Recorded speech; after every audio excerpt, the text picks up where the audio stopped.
there is disagreement and conflict in the White House in regard to Trump's latest executive order that has to do with regulating social media platforms as the White House turns.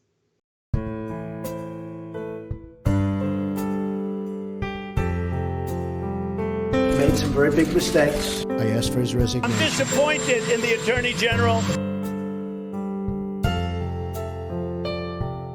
So, as most of you probably already know at this point, Donald Trump has signed an executive order to basically punish Twitter for fact-checking some of his misinformation regarding mail-in voting. Now, the details of this executive order basically indicate that the federal government would have much more control over what these companies can do. And it turns out that there are members of Trump's administration who disagree with this. They think it's a terrible idea. And I want to tell you who those people are. So Yahoo News actually spoke to some White House officials, and here's what they found. White House sources tell Yahoo News that the office of Vice President Mike Pence, National Economic Council Chairman Larry Kudlow, and others are making the argument that it will set a bad precedent to signal that the federal government can go after private companies and seek to penalize them for purely political reasons. In fact, one White House official tells Yahoo News there's pushback from a lot of people inside the White House. And he or she also says that there's, quote, a lot of frustration among advisors who are often some of Trump's most loyal backers. And so who knows whether they're going to speak out against this publicly. But what I do know is that Republicans traditionally do not like big government or mostly big government regulation of private corporations, especially these behemoths.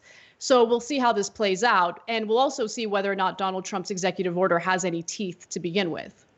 Yeah. So first of all, the executive order details, and then I'll get to why some conservatives are flipping out about this.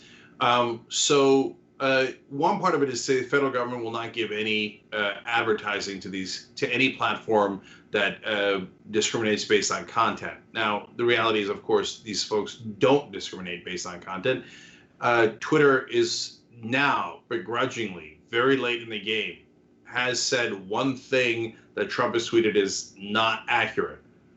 He's already said thousands of things on Twitter that were not accurate. But even that tiny little pinprick, he says, that's it. I am now declaring them biased, and they won't get any federal advertising. Now, you might not be aware, but there is actually at least $1.5 billion in advertising the federal government does for public service announcements, et cetera. So that really hurts them economically. And then there's Section 230 of the Communications Decency Act. This is the most relevant part. It allows online companies to not be responsible for what their users say on those platforms. Now, which leads into why some conservatives are not happy with the direction that Trump is going. Have you ever read the comment section of any conservative website?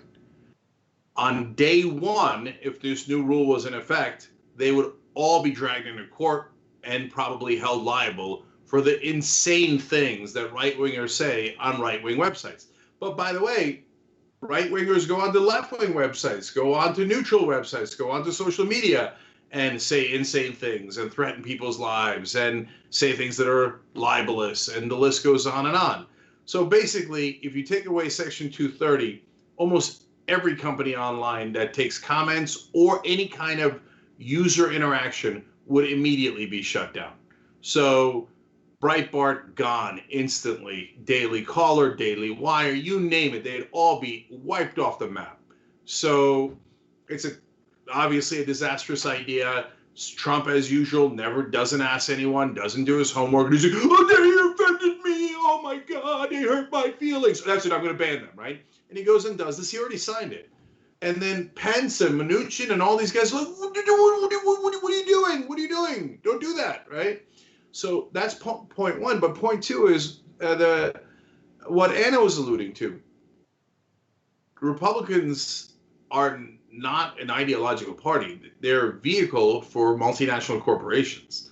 That's all they do is serve those corporations. So this is an attack on private corporations that at the end of the day are the masters of the Republican Party.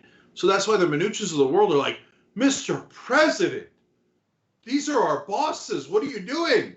No, no. And they're like, we bow to them. We bow to them. How can you do this, Mr. President? And Trump, I'm sure, was like, what? And then they're like, hey, idiot, they're going to cut off your funding. You know all those great donations you're getting, campaign donations? Consider a goodbye. Oh, yeah, I didn't mean it, is probably what's next.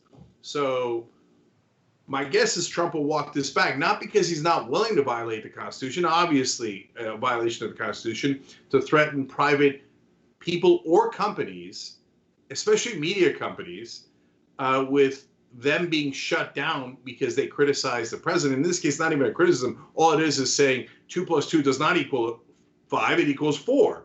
To shut him down for that is core violation of the First Amendment, freedom of speech, and freedom of the press. He doesn't care about that. Mnuchin and Pence couldn't care about that if their life depended on it.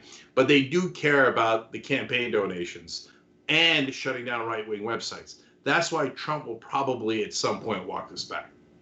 Yeah, I think so as well. And keep in mind, this isn't the first time Trump has signed executive orders knowing that he would violate the Constitution and that the executive order would be challenged and then stricken down in the courts. I mean, that's happened before.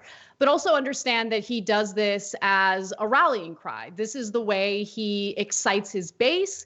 This is the way that he further divides the country. He loves the conflict. He loves the drama. This is a 100% a campaign strategy. And also, let's not forget, it's a way to distract people from the fact that his complete and utter failure as a leader has led to now more than 100,000 Americans dying during the pandemic. His inaction, his incompetence, his absolute disregard and lack of compassion for human life, that's what the story is. And that's what he wants to distract his own supporters from.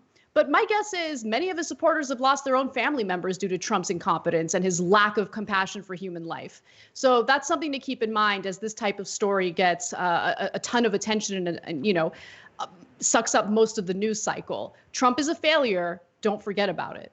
Thanks for watching The Young Turks. Really appreciate it. Another way to show support is through YouTube memberships. You'll get to interact with us more. There's live chat emojis, badges. You've got emojis of me, Anna, John, JR. So those are super fun. But you also get playback of our exclusive member-only shows and specials right after they air. So all of that, all you gotta do is click that join button right underneath the video. Thank you.